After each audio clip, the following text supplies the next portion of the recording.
Every morning just after sunrise, people in the town of Harlow Creek witness something they cannot explain. A small boy, no older than 8, walking alone down Elm Street between two perfectly silent lines of police officers. 70 of them, in full uniform, every single morning. Cars pulled over, engines cut. Everyone whispered the same question. Who is this child? He never smiled, never waved, never looked up. And the officers, some from counties miles away, stood with their heads slightly bowed as if this cracked sidewalk was the most sacred ground any of them had ever stood on. Some people thought it was beautiful, some thought it was heartbreaking. But no one knew the truth. People tried to approach him. But the moment anyone stepped too close to the line, officers would shift almost imperceptibly, shoulders squaring, eyes tracking, the formation tightening around the boy like a closing fist. These weren't just paying their respects, they were guarding something.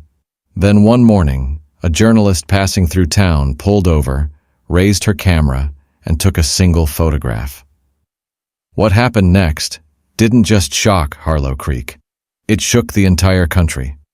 And when the truth finally crawled into the light, the real reason 70 officers stood on that street every single morning, the nation went completely silent. Stay with us, because this story will change the way you see everything. The town of Harlow Creek was the kind of place where mornings usually moved slowly and without surprise.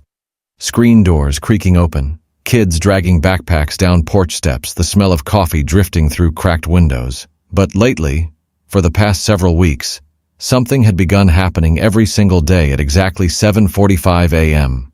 Something that made people stop mid-sentence, made drivers ease off the gas, made the crossing guard at Lincoln Elementary forget to raise her sign. Because right when the clock on the Harlow Creek First Baptist hit the quarter hour, the cruisers would appear. First one, then 5, then a dozen, sliding quietly into position along both sides of Elm Street with their lights off, engines killed. And then the officers would step out. 70 of them in full uniform, forming two perfect lines along the sidewalk stretching from a small white house at number 14 all the way to the front gate of Harlow Creek Elementary School. They faced each other. They stood straight. They said nothing. Then the front door of the White House would open, and out would step Jake Mercer. 8 years old, gray t-shirt, blue shorts, a green backpack riding high on his thin shoulders. He looked at first glance like any boy on his way to school, except for the weight he carried that had nothing to do with textbooks. He walked with his eyes fixed on the pavement, head down, jaw set, like a boy practicing how not to cry in front of 70 witnesses. The officers never spoke as he passed. Some had their hands clasped in front of them. Some had a fist pressed to their chest. The ones closest to where he walked kept their heads slightly bowed. Not in shame, but in the particular posture of men standing before something larger than themselves. One officer, a broad-shouldered sheriff in a brown uniform and a wide-brimmed hat, walked alongside Jake at a careful distance and close enough to catch him, never close enough to crowd him, his large hand hovering just above the boy's shoulder, like a question he wasn't yet allowed to answer. Jake never looked at any of them, not once. People watched from their porches every morning. The woman at number 22 started waking up earlier just to be at her window in time. The owner of the hardware store on the corner propped his door open at 7:40 and stood in the frame, coffee going cold in his hand. Drivers on their morning commute had started taking Elm Street on purpose, not for the route, but for the ritual. Nobody honked, nobody rolled their windows down. They just watched and then drove on in silence, carrying something they couldn't name. Rumors moved the way rumors do in small towns, fast and sideways.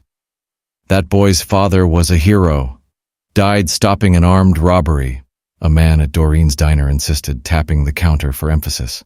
No, I heard it was a drug bust gone wrong, the waitress said quietly, refilling his cup without looking up. Those officers aren't just being kind, said an older man in a booth by the window. A retired state trooper who had moved to Harlow Creek a decade ago. He'd been watching the ritual from his truck every morning for 2 weeks, and had stopped telling himself it was just grief and solidarity. Watch how they stand. Watch their eyes.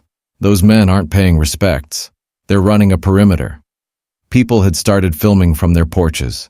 A clip posted 3 weeks ago. 40 seconds of shaky phone footage, the long lines of dark uniforms, the boy's small figure between them, the total silence, had reached 11 million views overnight. The comments ran for thousands of lines. People wept in their replies. Others raged. A senator reposted it. A morning news anchor played it on air and couldn't finish her sentence. And yet, nobody knew Jake's name. Nobody knew what his father had really uncovered in the weeks before he was killed. Nobody knew about the green backpack. And 3 blocks from Elm Street, every single morning, a gray sedan sat idling at the curb, watching the boy, watching the officers, waiting for the one morning the line wasn't long enough. The funeral for Officer Ray Mercer was held on a Tuesday, which felt wrong to everyone who attended. Tuesdays were for ordinary things. Tuesdays were for grocery runs and oil changes and forgetting to call your mother back. They were not for burying a 34-year-old man in dress blues while his 8-year-old son stood at the graveside staring at the casket like he was trying to memorize it. The department's official account was clean and simple and took less than a paragraph to tell. Ray had pulled over a vehicle on Route 9 during a late shift. Something went wrong. He was gone before the ambulance arrived, case under review. The chief had read it from a prepared statement with the careful blankness of a man reading a weather report. But Harlow Creek had a long memory and a short tolerance for tidy stories. At Doreen's diner, the booths filled early and stayed full. Voices dropped whenever the door opened. Ray wasn't even on patrol that night. That was the one that kept circulating, passed between coffee cups and lowered eyes like contraband. He'd clocked out at 6. So what was he doing on Route 9 at midnight? Nobody had an answer. Nobody with a badge was offering one. Dana Mercer stopped sleeping around the same time the questions started.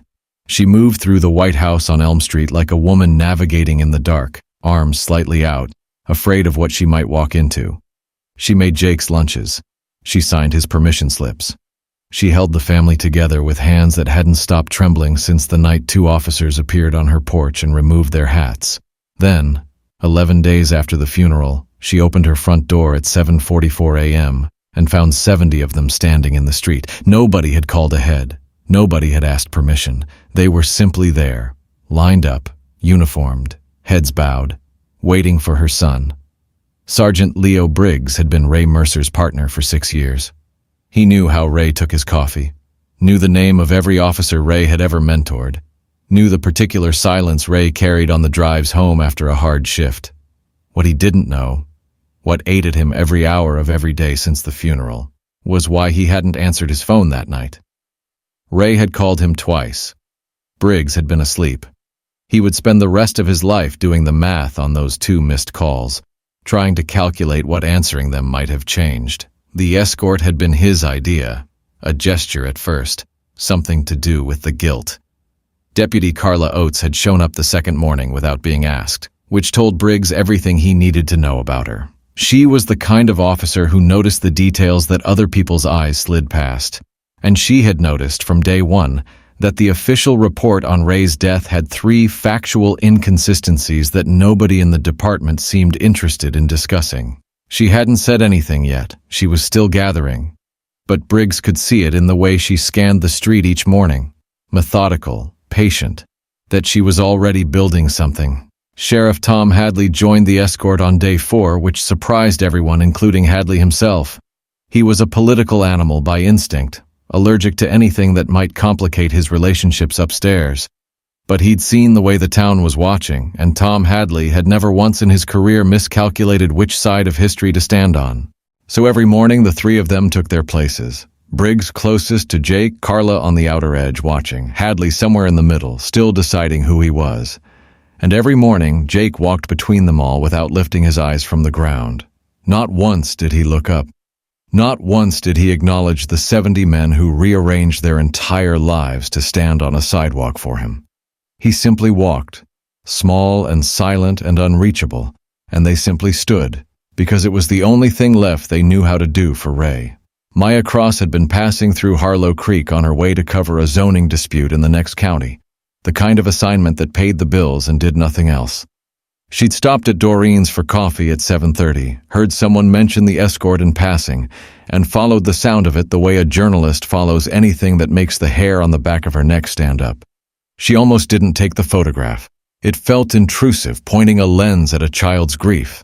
But then she looked through the viewfinder and saw it. The boy's small figure moving through that long corridor of bowed heads, the morning light cutting sideways across the uniforms, the sheriff's hand hovering above the child's shoulder like a benediction that hadn't quite found the courage to land. And she pressed the shutter once. Just once. She posted it that evening with a single line of caption and went to bed. She woke up to 14 million views and a phone that wouldn't stop. By morning, the image was everywhere. News networks ran it without commentary for 30 seconds at a time because there was nothing to add. 70 officers walk fallen cop's son to school. Every morning. The headline wrote itself and rewrote itself in 6 languages. People who hadn't cried at anything in years sat at their kitchen tables weeping into their cereal. A senator called it the most American photograph of the decade. The comments ran so deep and so raw that the platform's servers flagged them as unusual traffic. In a glass-walled office 3 states away, Commander Dale Voss saw the image on the television mounted above his desk. He studied it for a long moment.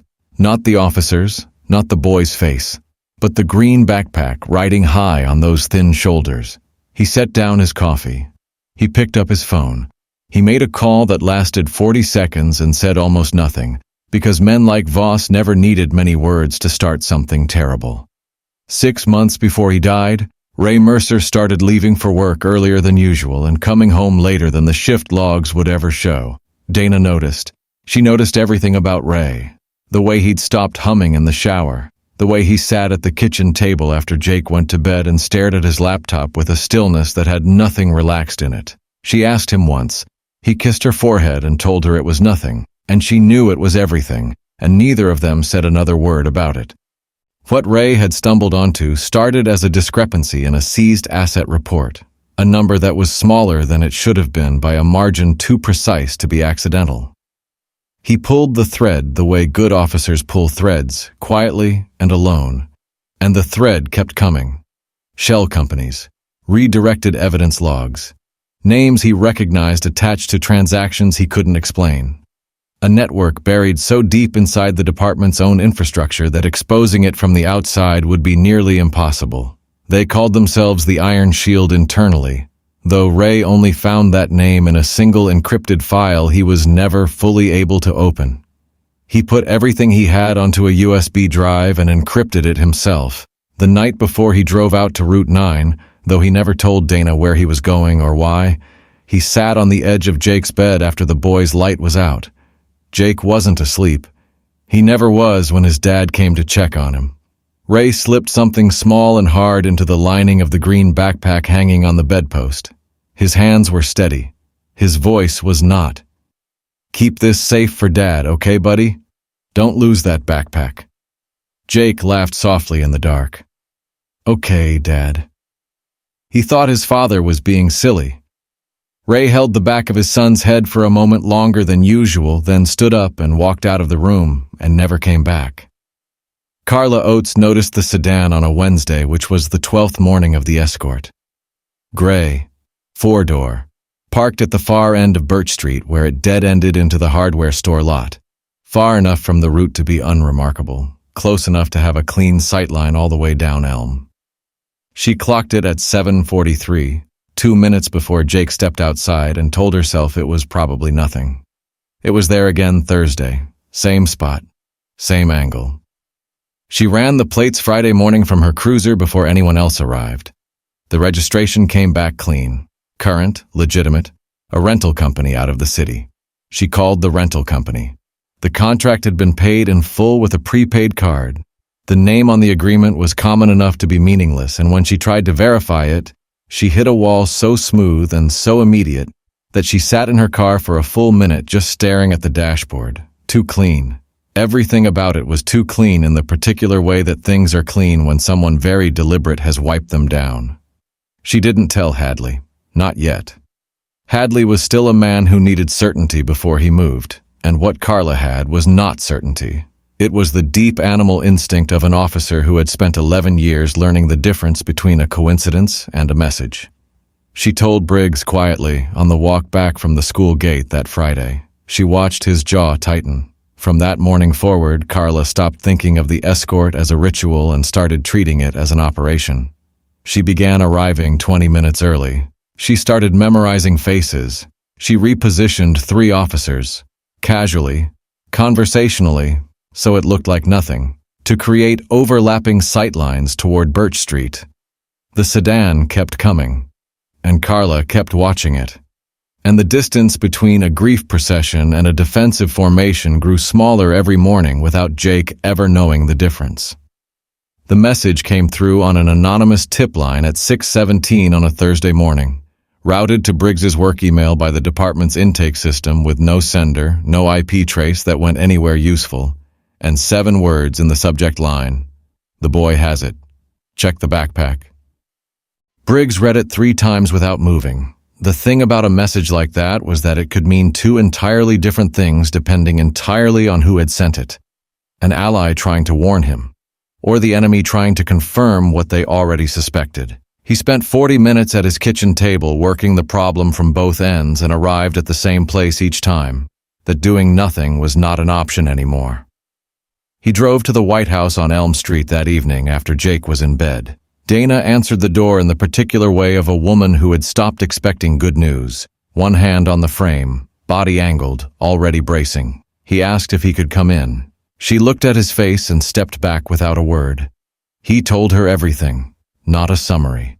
Everything. The discrepancies Ray had found, the network he believed existed inside the department, the reason Briggs thought Route 9 had not been an accident. He spoke quietly and without stopping because he knew if he stopped he might not start again. Dana sat very still through all of it. Then she pressed both hands flat on the kitchen table and her shoulders came up once, sharply, and he thought she was going to break completely. She didn't.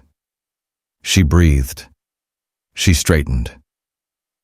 She stood up and walked to the hallway without a word and came back with the green backpack. Her hands were steady as she ran her fingers along the inner lining until she felt it, the small, hard rectangle sewn just below the seam. She looked at Briggs. He looked at her. The drive was real. Ray had known. And now so did the enemy. The crack in the wall had just become a door, and something cold and purposeful was already moving through it. Carla laid the plan out on Briggs's kitchen table using a street map and 4 coffee mugs, and the particular economy of words that came from having rehearsed it alone for 2 days first. The decoy would be Tyler Oakes, 9 years old, the son of a patrol officer from the Eastern Precinct, close enough to Jake's height and build that from 3 blocks away and through a windshield nobody would know the difference. Tyler would wear Jake's green backpack. He would walk the route at the normal time with the normal escort around him.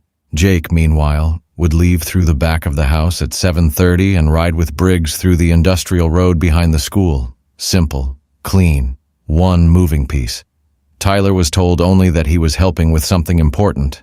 He'd nodded with the gravity of a boy who understood that gravity was being asked of him. The sedan appeared at 7:41, earlier than usual.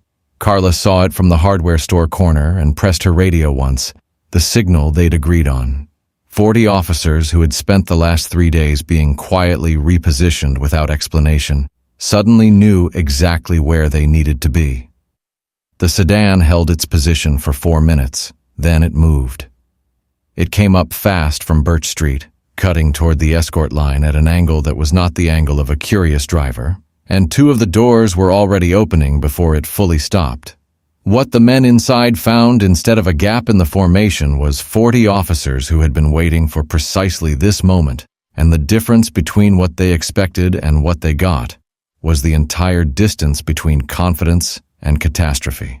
Both men were on the ground in under 90 seconds, weapons recovered, cuffs on. Briggs called Carla from the back road where Jake was eating a granola bar in the passenger seat, oblivious. She answered on the first ring. 2 down, she said. Briggs exhaled. And Voss? The silence that followed was 3 seconds long and said everything. He wasn't in the car. Voss moved on a Friday, which told Carla everything about his state of mind. Patience was a Friday casualty. 2 of his men were in custody, the drive was still unaccounted for as far as he knew, and men like Voss, men who had spent years operating from behind institutional cover, became most dangerous precisely when they felt the cover thinning. The call came at 8:15. 2 plainclothes officers Carla didn't recognize had shown up at the White House on Elm Street with a fabricated possession charge, and Dana Mercer in handcuffs before her neighbor could get across the yard. The message was simple and didn't need to be spoken aloud. Give us the drive, or she doesn't come home. What Voss didn't know, what he had no way of knowing, was that Carla had transmitted the drive's full contents to an FBI field contact 48 hours after Dana had pulled it from the backpack lining. She had done it quietly, without telling Hadley, without filing anything through the department's own systems, because she had understood from the beginning that the department's own systems were exactly where the rot lived. The FBI had spent those 48 hours being very, very quiet and very, very busy. They arrested Dale Voss at 8:53 a.m. in the parking structure of his own office building. It was on every channel by 9. The footage showed a man in a charcoal suit and a face made entirely of composure walking 6 steps ahead of the agents, then stopping, then standing very still as the cuffs went on, as though he were trying to decide right up until the last second whether this was really happening to him. In the school parking lot, a 4th-grade teacher held her phone up so Jake could see the screen. He watched it without speaking, without blinking. Sheriff Hadley, standing 3 feet behind him, stepped forward and placed his hand on Jake's shoulder. Solid, unhurried, the way Ray Mercer might have done it. This time, Jake didn't pull away. 3 weeks later, on a Tuesday morning that finally felt like the right kind of Tuesday, the cruisers lined up on Elm Street one last time. No threat remained. Voss was in federal custody. The Iron Shield had been dismantled name by name as the drive's contents moved through the FBI like a lit fuse. Ray Mercer's file had been reopened, reviewed, and closed again with a different conclusion, the right conclusion. And his name had been read aloud from a podium by a man with enough stars on his collar to make it mean something. The department had wept publicly and reckoned privately, and begun the long, unglamorous work of becoming something worth trusting again. The 70 officers came back anyway, not because Jake needed protection, because they needed to finish what they'd started. They took their places in the early light without speaking. Some had driven through the night from counties far enough away that the gesture cost them something real. Briggs stood at the head of the line closest to the White House, eyes forward, hands clasped. Carla on the outer edge, same as always. Hadley in the middle, and for the first time since any of this began, he looked like a man who had finally decided exactly who he was. The front door opened.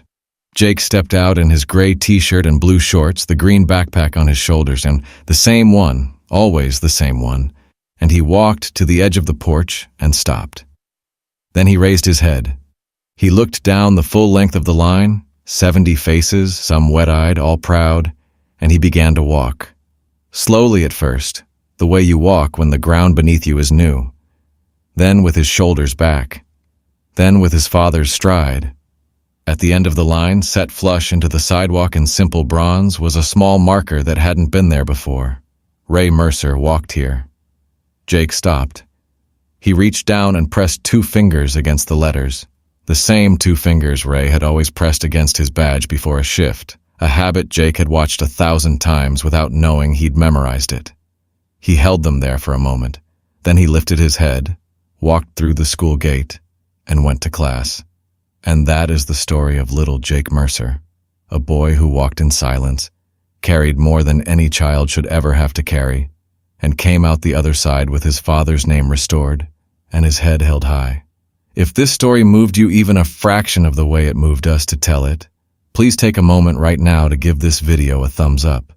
It costs you nothing, and it means absolutely everything to this channel. And if you haven't subscribed yet, hit that button right now so you never miss a story like this one. We are so grateful for every single one of you who stayed until the very end. That loyalty is what keeps us going. Thank you. Truly.